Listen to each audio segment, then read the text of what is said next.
Hallå där! Välkommen till Skillnadens trädgård. En blåsig dag i slutet av juni 2026. Jag heter Sara Bäckmo och kommer lastad med 4 tjusiga knippen med svartkål. Kanske är det en grönsak som du har odlat i år och får njuta av. Kanske kliar du dig lite i huvudet och undrar hur tusan du ska äta den också. Och just det här tänkte jag ta fasta på idag. Under det här året så gör jag lite av ett återtåg på Youtube efter en paus där jag pysslat med lite annat. Och under säsongen får du dels följa mitt arbete och se hur köksträdgården utvecklas. Och i en serie videor så ska jag också dela lite mer tips och tricks om odling, om grönsaker, metoder och också någonting som ni har frågat jättemycket efter, nämligen matlagning och hur man kan använda grönsakerna som man odlar. Och om det är så att du skulle vilja se någonting specifikt och undrar om Sara har gjort någon video om det här, så finns det ju alltid en sökfunktion så att du kan söka efter videor på olika teman här på kanalen. Så använd gärna den funktionen. Och när du tittar på en video som jag har gjort, var noga med att lämna tumme upp och gärna skriva någonting kort i kommentarerna också, det uppskattar jag väldigt. All right, så det här är nu en video där jag ska omvandla den här läckra kålen till någonting som kallas för svartkålschips. Kan också kallas för grönkålschips eller kortfattat kålchips bara. Och det är nämligen så här att svartkål odlar jag för skörd i köksträdgården under en väldigt stor del av året. Och de här plantorna har vuxit i mitt tunnelväxthus. De såddes inomhus i januari, utplanterade i februari och de har producerat mängder med blad ungefär sedan början av april i tunnelväxthuset. Så de har verkligen gjort en lång säsong redan kan man säga. Och det ser man också eftersom plantorna, där ser du, de börjar gå i blom nu. Och det händer när de har stått på en plats där det har varit lite wobbligt kan man säga. Och temperaturerna har skiftat väldigt mycket. Så från väldigt kallt under våren till nu väldigt, väldigt hett under sommaren. Och då blir kålen lite stressad. Och eventuellt så tänker den att den har passerat liksom en vinter och att det är dags att sätta frö nu när den går in i år 2 som kålen tror. Kål är ju 2-årig de allra flesta sorter och bildar då frö år 2. Så det är vad som håller på att hända med den här kålen. Och då gäller det ju att man tar vara på kålen. Och det här är väl en sån här växt just nu i min köksträdgård. En bland några stycken vill jag nog härligt påstå. Där det blir liksom lite panik. Och plötsligt så är det en hel del som måste skördas av och man måste hitta användning för den ganska snabbt och så. Så det här är 4 av totalt tror jag 12 plantor kanske som är kvar att skörda slut av i tunnelväxthuset. Också så att jag får ut de andra plantorna som står och väntar och som ska bli någonting så småningom. Och jag tänkte visa då hur jag gör det som kallas för kålchips, svartkålschips, grönkålschips. Kärt barn har många namn och metoden är densamma. Man kan göra detta i en vanlig ugn. Men vårt kålchipsätande, det blev ju mycket, mycket högre och större och mer underbart när jag började göra kålchips i vår airfryer. Det här går under benämningen Frajan hos oss och är en manik som jag köpte för att testa. Fick tips, det är ett gäng år sedan, för att jag skulle kunna göra bättre liksom friterad potatis. Men när jag väl hade köpt den så var jag jättemissnöjd och tyckte inte alls att det funkade. Men just kålchipsen, när jag började göra dem i airfryern, då var det liksom wow. För de blir svinbra i airfryer. Så det gör vi jättemycket av. Och just kålchips är ett sånt enkelt sätt att äta ganska mycket svartkål. Ett sånt här stånd med svartkål annars, ja men det blir ju liksom en pasta måltid till en hel familj. Men när hela familjen samlas då kanske vi använder 3 såna här liksom stora stånd av grönkål, svartkål och gör chips av. Det går jättemycket. Och det är ett perfekt sätt att plöja ner mycket kål i maten och äta dem som chips.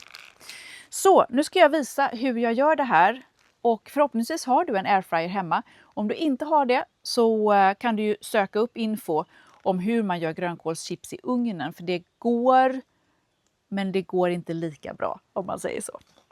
Okej, jag har tagit med mig, förutom svartkålen som är nyskördad, spänstig och fin, en bunke. Jag har med mig salt. Jag har med mig olivolja. Sen har jag med mig ett litet galler. Och en liten bunke till att lägga chipsen i. Och sen har jag den här airfryern då.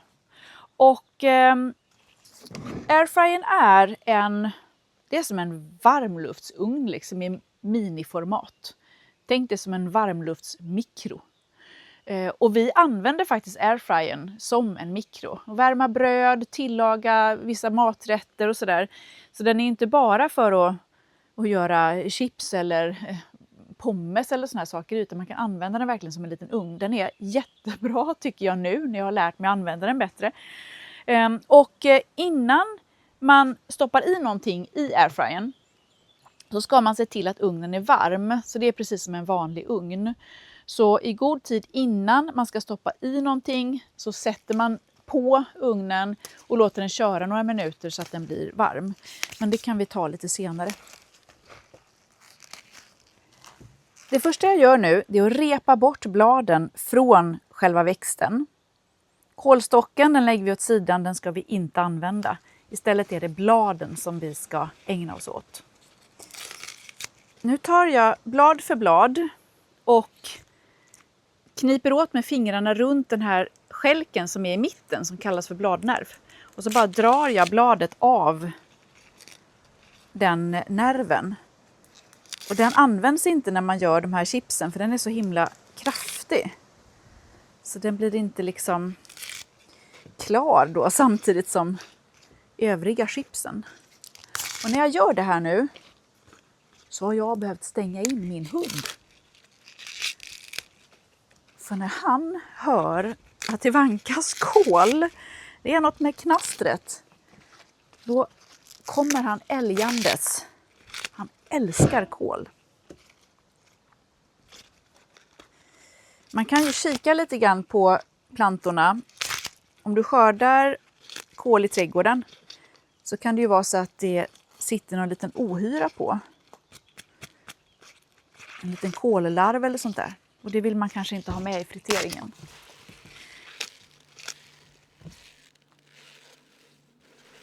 Next step är att hälla på lite olivolja eller rapsolja. Eller någon annan olja som man gillar. Svårt att säga exakt hur mycket. Och likadant salt på också. Svårt att säga exakt hur mycket. Man får ta lite grann så här. Och nu använder vi händerna. Och så ska vi knåda in detta. Och första gången jag skulle göra grönkålschips, då höll jag på liksom med varje enskilt blad. Och trodde att jag behövde liksom smörja in så här varje enskilt blad. Men det brukar räcka med att man bara helt enkelt knådar kålen lite grann så här. Oops.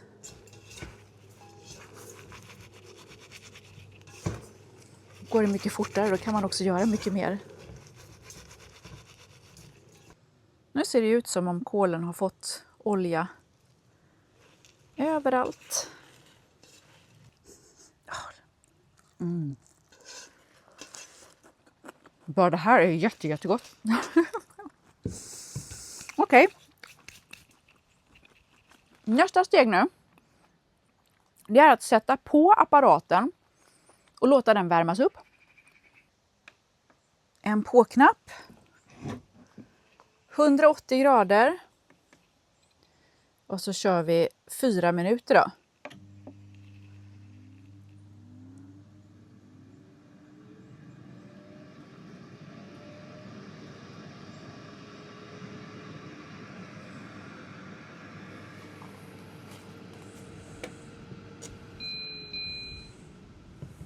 Varm och klar och dags att lägga i de blivande chipsen. Airfryern har en liten korg som man stoppar ner det man ska baka så att säga i frajan. Löstagbar och man kan tvätta alla delar och så såklart. En sak som det tog mig ett tag att fatta när man ska göra den här typen av grejer i airfryern är att när de här blivande chipsen bakas eller friteras då i den här ugnen så blir ju de med tiden väldigt lätta. För de ska ju torka i princip då. Och när de blir torkade och lätta då blåser de omkring inuti den här korgen. Och vill det sig illa så blåser de upp i det här värmeelementet som sitter upp till i själva ugnen. Där kan de bli fast och brännas vid. Och då får man inga chips. Men man blir väldigt frustrerad. Så det är därför jag har med mig det här lilla gallret. Så försök att hitta någonting som passar inuti korgen till din airfryer. För det jag gör nu är att jag lägger chipsen i korgen. Och allt det som jag har gjort nu, det får plats inuti korgen. Du behöver inte dela upp det liksom i 2 delar.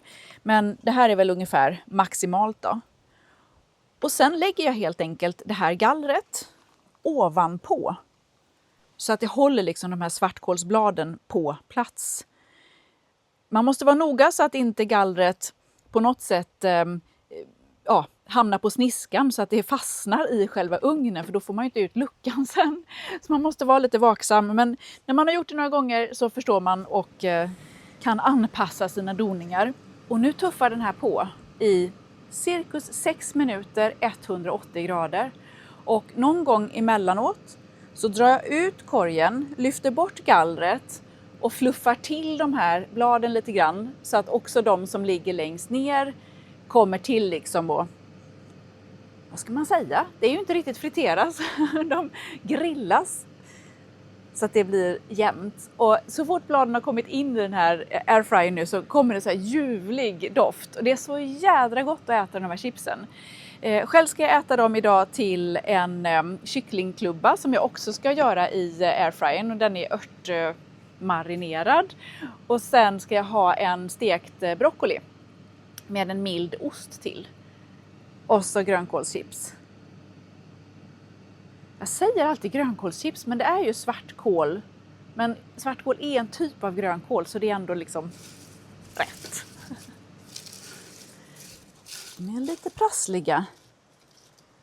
Något ser ut att vara nästintill färdigt. Åh, så gott. Men vi ger det några minuter till.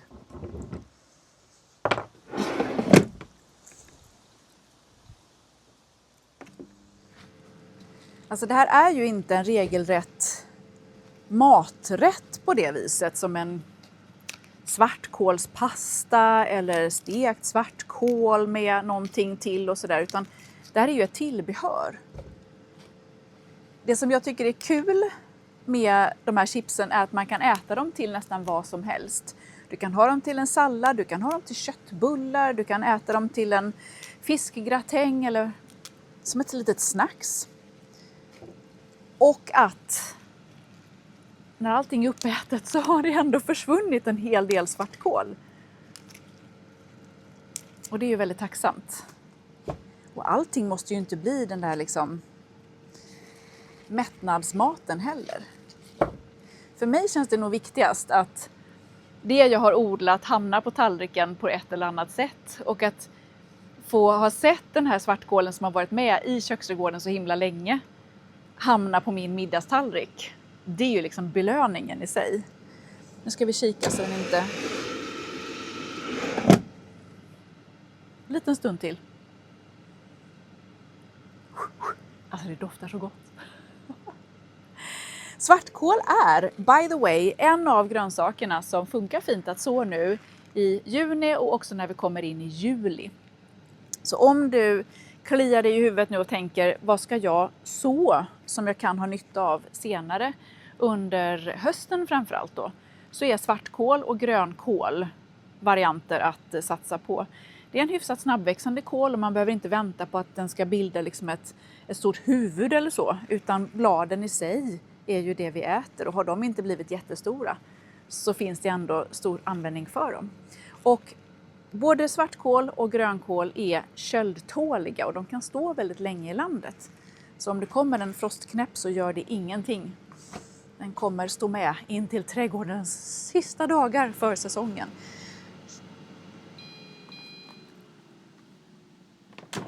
Ja, de är perfekta! Wow! Ska vi se vad jag hade min lilla petpinne här. Du förstår funktionen med det här gallret nu. Eftersom de här är så himla flygiga. Och nu är de precis så här spröda. Du hör till och med knastret, hoppas jag.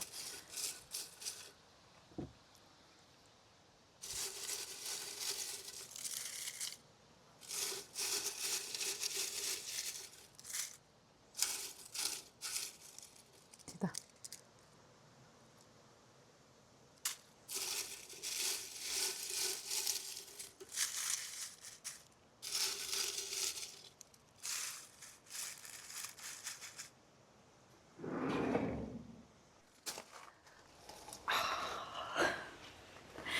Ska man hålla sig från att äta upp allihopa innan resten av maten är färdig.